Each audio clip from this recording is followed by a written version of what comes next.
बरकन्यांकर एठी विवाह यही अवसर रे आज आमर ये भव्य कार्यक्रम रे उपस्थित थिबा ये विभागर आमर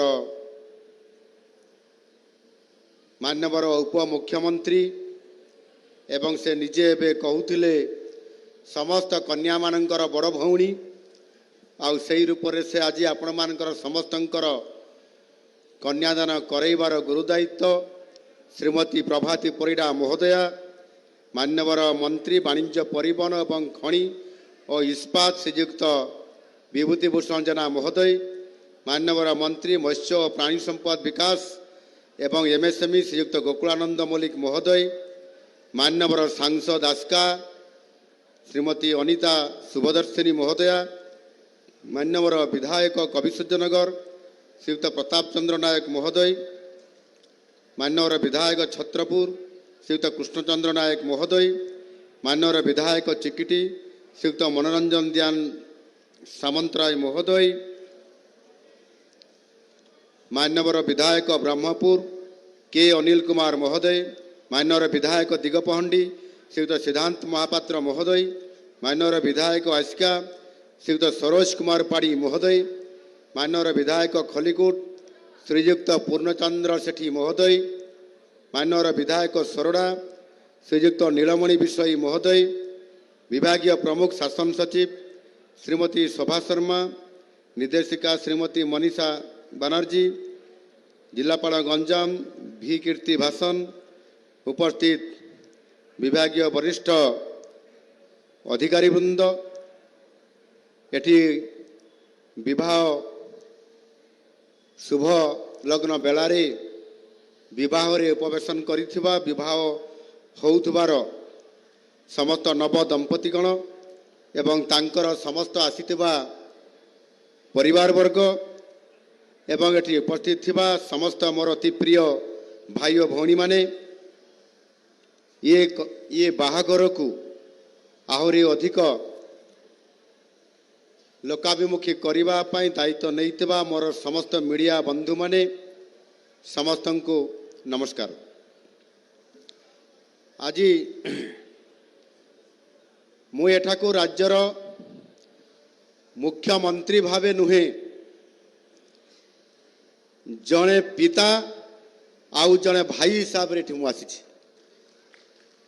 कारण आज राज्य सरकार द्वारा नूतन भावे अणा जाइतिबा मुख्यमंत्री कन्या विवाह योजनार ये शुभारंभ एवं मु एठाको मुख्यतः आज पवित्र विवाह बंधन रे आबद्ध होइथिबा नवदंपति को आशीर्वाद देवाकू मु आसी एवं ता सहित मध्य मोर कैबिनेट रो मोर मंत्रिमंडल समस्त सहयोगी सहित मोर समस्त विधायक मानकर सहित एवं मोर सांसद कर सहित मु आज एठी आपण मानकर पाखक मु आसी एवं सेमाने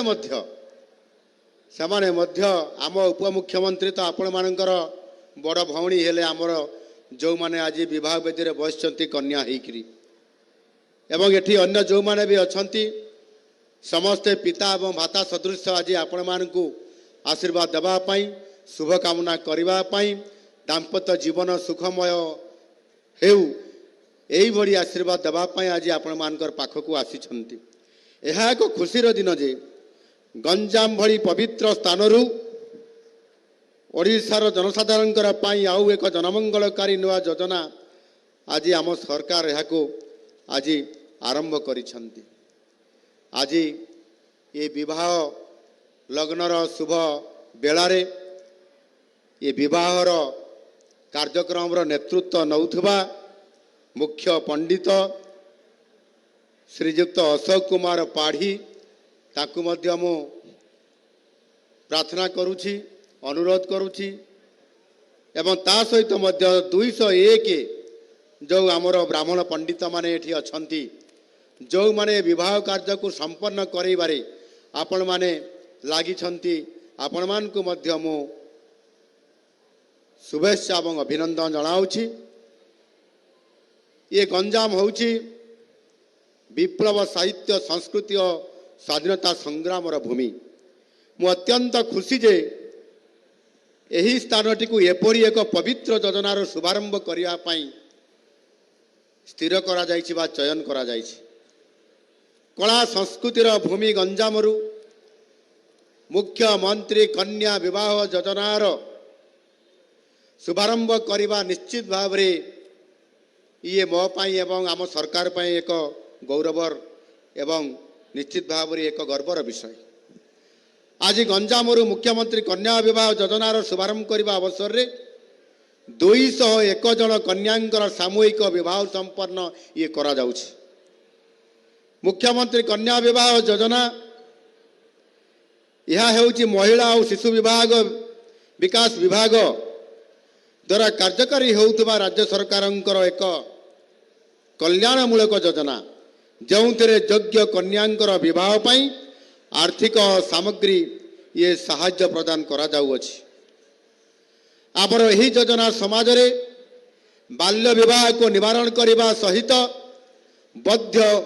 ବୈଧ ବୟସରେ ବିବାହକୁ ପ୍ରୋତ୍ସାହନ ନିଶ୍ଚିତ ଭାବରେ ଆଗାମୀ ଦିନରେ କରିବ, ତାର ପ୍ରଭାବ ମଧ୍ୟ ପଡ଼ିବ। ଏଥିସହିତ ଗରିବ ପରିବାରଙ୍କର ଉପରେ ବିବାହର ଆର୍ଥିକ ଭାର ନିଶ୍ଚିତ ଭାବରେ ଇଏ ଲାଘବ ହେବ। ମହିଳାଙ୍କ ସମ୍ମାନ, ସାମାଜିକ ସୁରକ୍ଷା, ବିଧବା ପୁନର୍ବିବାହକୁ ମଧ୍ୟ ଉତ୍ସାହିତ କରିବା, ଯୌତୁକ ପ୍ରଥାକୁ ନିବାରଣ କରିବା ଦିଗରେ ଆମର ଏହି ଯୋଜନା ନିଶ୍ଚିତ ଭାବରେ ଆଗାମୀ ଦିନରେ ଇଏ ସହାୟକ ହେବ। ଆର୍ଥିକ ଦୃଷ୍ଟିରୁ ଦୁର୍ବଳ ପରିବାରର ଯୋଗ୍ୟ କନ୍ୟାମାନଙ୍କର ବିବାହ ପାଇଁ ସାହାଯ୍ୟ କରି ସମୂହ ବିବାହ ଅନୁଷ୍ଠାନ ମାଧ୍ୟମରେ ସେମାନଙ୍କର ବିବାହ କରାଇବା ରାଜ୍ୟ ସରକାରଙ୍କର ଇଏ ହେଉଛି ମୁଖ୍ୟ ଉଦ୍ଦେଶ୍ୟ। ଏହି ଯୋଜନାଟି 2025-26ରୁ 2029-30 ମସିହା ପର୍ଯ୍ୟନ୍ତ ଓଡ଼ିଶାର ସମସ୍ତ ଜିଲ୍ଲାରେ, ଆଜି ଯେମିତି ଓଡ଼ିଶାର ଇଏ ଶୁଭାରମ୍ଭ ହେଲା ଆମ ସବୁଠାରୁ ବଡ଼ ଜିଲ୍ଲା ଗଞ୍ଜାମ ଜିଲ୍ଲାର ଏହି ଆଦିଶକ୍ତି ପୀଠ ମା ତାରାତାରିଣୀ ପୀଠରେ, ଯେଉଁଠି ଆପଣମାନେ ସମସ୍ତେ ମାଙ୍କର ଆଶୀର୍ବାଦରେ ଆପଣଙ୍କର ଦାମ୍ପତ୍ୟ ଜୀବନ ମଧ୍ୟ ସୁଖମୟ ହେବ। ଏବଂ ଏଥିପାଇଁ 59 କୋଟିରୁ ଅଧିକ ଟଙ୍କାର ବଜେଟରେ ବ୍ୟବସ୍ଥା କରାଯାଇଛି। ଏହି ଯୋଜନା ଅନୁଯାୟୀ କନ୍ୟାଙ୍କର ବୟସ 18ରୁ 35 ବର୍ଷ ମଧ୍ୟରେ ହେବା ଆବଶ୍ୟକ ଏବଂ ବରଙ୍କର ବୟସ 21ରୁ 35 ବର୍ଷ ମଧ୍ୟରେ ହେବା ଆବଶ୍ୟକ। ବର ଓ କନ୍ୟା ଓଡ଼ିଶାର ସ୍ଥାୟୀ ବାସିନ୍ଦା ହୋଇଥିବା ଆବଶ୍ୟକ। ଏଥିରେ ପ୍ରଥମ ବିବାହ ପାଇଁ ପ୍ରାଥମିକତା ଦିଆଯାଇଥିବା ବେଳେ ବିଧବା ପୁନର୍ବିବାହକୁ ମଧ୍ୟ ସରକାରଙ୍କ ତରଫରୁ ଇଏ ମଧ୍ୟ ଉତ୍ସାହିତ କରାଯାଉଛି। ପ୍ରତ୍ୟେକ ପରିବାରରୁ ଗୋଟିଏ କନ୍ୟା ଯୋଗ୍ୟା ବିବେଚିତ ହେବେ। ଏହି ଯୋଜନା ମାଧ୍ୟମରେ ପ୍ରତ୍ୟେକ ଯୋଗ୍ୟା କନ୍ୟାଙ୍କୁ ସମୁଦାୟ 60,000 ଟଙ୍କାର ସହାୟତା ପ୍ରଦାନ କରାଯିବ। ଏହି ରାଶି ମଧ୍ୟରୁ 45,000 ଟଙ୍କା ଡାଇରେକ୍ଟ ବେନିଫିଟ୍ ଟ୍ରାନ୍ସଫର ଡିବିଟି ମାଧ୍ୟମରେ ସିଧାସଳଖ କନ୍ୟାଙ୍କର ବ୍ୟାଙ୍କ ଖାତାକୁ ଜମା ହୋଇ ଆର୍ଥିକ ସୁରକ୍ଷାକୁ ତାଙ୍କର ସୁଦୃଢ଼ କରିବା ପାଇଁ ଏ କାର୍ଯ୍ୟକ୍ରମ କରାଯାଉଛି। ଏହା ସହିତ ସମୂହ ବିବାହ ଅନୁଷ୍ଠାନର ଆୟୋଜନ, ପରିଚାଳନା ସମ୍ପୃକ୍ତି ବ୍ୟବସ୍ଥାପନା, ଯେଭଳି ଭାବରେ ଏଠି ଟେଣ୍ଟ ମରା ହେଇଛି, ଭଜନର ବ୍ୟବସ୍ଥା କରାହେଇଯାଇଛି ଏବଂ ଏ ସମସ୍ତ ବ୍ୟବସ୍ଥା ପାଇଁ ମଧ୍ୟ 15,000 ଟଙ୍କା ନିଯୁକ୍ତ କାର୍ଯ୍ୟକାରୀ ସଂସ୍ଥାମାନଙ୍କର ବ୍ୟୟ କରାଯିବାକୁ ବ୍ୟବସ୍ଥା। ଏଥିରେ ତାଙ୍କୁ ସିଧାସଳଖ ଯେଉଁ ଅନୁଷ୍ଠାନ ପ୍ରତିଷ୍ଠାନ ଦ୍ୱାରା କରାଯାଉଛି ତାଙ୍କୁ ଏ ଅର୍ଥ ତାଙ୍କ ପାଖକୁ ଚାଲିଯିବ। ଏ ସମସ୍ତ ବ୍ୟବସ୍ଥା ସେ ବୁଝିବେ। ଏହି ଯୋଜନାରେ ଯୋଗ୍ୟ ଦମ୍ପତିଙ୍କୁ ଜିଲ୍ଲା ବ୍ଲକ ସ୍ତରରେ WCD କର୍ତ୍ତୃପକ୍ଷଙ୍କ ନିରୀକ୍ଷଣରେ ଚିହ୍ନଟ ଓ ଅନୁମୋଦନ ଇଏ କରାଯାଇଥାଏ ଏବଂ ପରବର୍ତ୍ତୀ ସମୟରେ ଶୁଭ ତିଥି ଏବଂ ବାର ଦେଖି ନିର୍ଦ୍ଧାରିତ ସ୍ଥାନରେ ସମୂହ ବିବାହ ଇଏ ଅନୁଷ୍ଠିତ କରାଯିବାର ଯୋଜନା ଅଛି। ଏଥିପାଇଁ ଯୋଗ୍ୟ ଦମ୍ପତିମାନେ ପ୍ରତ୍ୟେକ ଜିଲ୍ଲାରେ ଚୟନ କରାଯାଇଥିବା କାର୍ଯ୍ୟକାରୀ ସଂସ୍ଥାକୁ ଆବଶ୍ୟକ ଦଲିଲ ସହ ଆବେଦନପତ୍ର ସେମାନେ ଦେଇପାରିବେ। ମହିଳାଙ୍କର ସୁରକ୍ଷା ଏବଂ ବିକାଶ ପାଇଁ ଯଶସ୍ୱୀ ପ୍ରଧାନମନ୍ତ୍ରୀ ମାନନୀୟ ନରେନ୍ଦ୍ର ମୋଦିଜୀଙ୍କର ପ୍ରତିବଦ୍ଧତା ବିଷୟରେ ଆପଣମାନେ ସମସ୍ତେ ଅବଗତ ଅଛନ୍ତି। ଦାୟିତ୍ୱ ନେବାର 1 ବର୍ଷ ମଧ୍ୟରେ ଆରମ୍ଭ କରିଥିଲେ ମାନନୀୟ ଯଶସ୍ୱୀ ପ୍ରଧାନମନ୍ତ୍ରୀ ବେଟି ବଚାଓ ବେଟି ପଢ଼ାଓ ଯୋଜନା। ଏହି ଯୋଜନା ଫଳରେ ଆଜି ଶିଶୁ ଭ୍ରୂଣ ହତ୍ୟା ବିଶେଷ ଭାବେ ଶିଶୁ କନ୍ୟା ଭ୍ରୂଣ ହତ୍ୟା ଉପରେ ଅଙ୍କୁଶ ଲାଗିବା ସହିତ ଆଜି ଲିଙ୍ଗ ଅନୁପାତ ଆଶାତୀତ ଭାବେ ବୃଦ୍ଧି ପାଇଛି। ଗତ 10 ବର୍ଷ ଭିତରେ ବାଳିକାଙ୍କ ମଧ୍ୟରେ ସ୍କୁଲ ଡ୍ରପ୍ ଆଉଟ୍ ହାର ମଧ୍ୟ କମିଛି। 2 ଦିନ ତଳେ ଲୋକସଭାରେ 2026-27 ପାଇଁ ଦେଶର ପ୍ରଥମ ମହିଳା ଅର୍ଥମନ୍ତ୍ରୀ ଭାବେ ନିର୍ମଳା ସୀତାରମଣ ଜୀ ନବମ ଥର ପାଇଁ ମାନନୀୟ ପ୍ରଧାନମନ୍ତ୍ରୀଙ୍କ ଦିଗ୍ଦର୍ଶନରେ ବଜେଟ୍ ଉପସ୍ଥାପନା କରିଥିଲେ। ଏହି ବଜେଟ୍ ଯୁବ ଏବଂ ମହିଳାଙ୍କର ପାଇଁ ଉତ୍ସର୍ଗୀକୃତ ଥିଲା। ମୋଟ ବଜେଟ୍ରୁ କେବଳ ମହିଳା ଏବଂ ଶିଶୁଙ୍କର ପାଇଁ 5 ଲକ୍ଷ କୋଟି ଟଙ୍କାର ପ୍ରାବଧାନ କରାଯାଇଛି, ଯାହା ମୋଟ ବଜେଟ୍ କଳେବରର 9.4%। ଆଉ ଏହା ହେଉଛି ମହିଳାଙ୍କର ପ୍ରତି ମାନନୀୟ ମୋଦିଜୀଙ୍କର ଦେଶର ଅଧା ଜନସଂଖ୍ୟାଙ୍କର ପ୍ରତି ପ୍ରତିବଦ୍ଧତା। ଏଥିପାଇଁ ମୁଁ ଆପଣମାନଙ୍କ ତରଫରୁ ମାନନୀୟ ମୋଦିଜୀଙ୍କୁ ଅଶେଷ ଅଶେଷ ଧନ୍ୟବାଦ ଜ୍ଞାପନ କରୁଛି। ଆମ ସରକାର ବିଶ୍ୱାସ କରେ ଯେ ପ୍ରକୃତ ବିକାଶ ଇଏ କେବଳ ରାସ୍ତା, ବଡ଼ ଅଟ୍ଟାଳିକା କିମ୍ବା ଶିଳ୍ପ କାରଖାନାରେ ନୁହେଁ।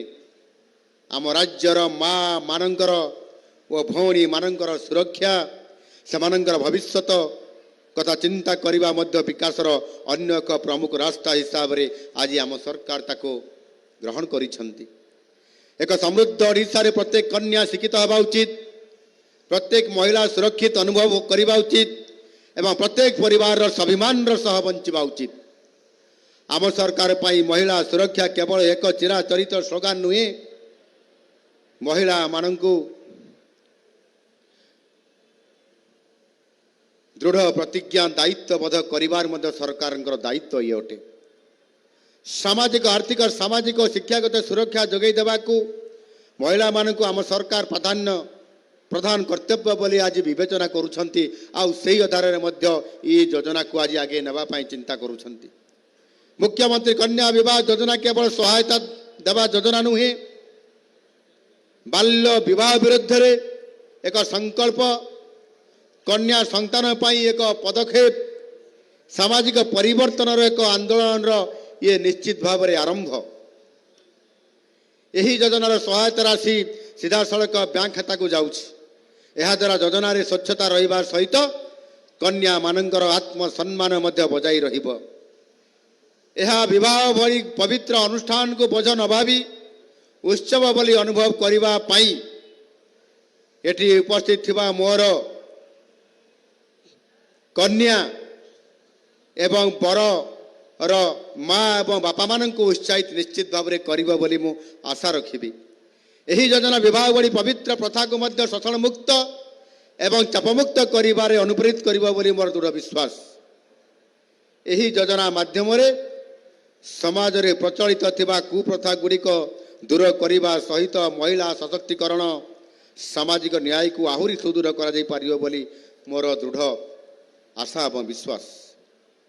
ସୁରକ୍ଷିତ ସଶକ୍ତ କନ୍ୟା ଏକ ସୁସ୍ଥ ସମୃଦ୍ଧ ସମାଜର ମୂଳ ଆଧାର ବୋଲି ଆମ ସରକାର ବିଶ୍ୱାସ କରନ୍ତି।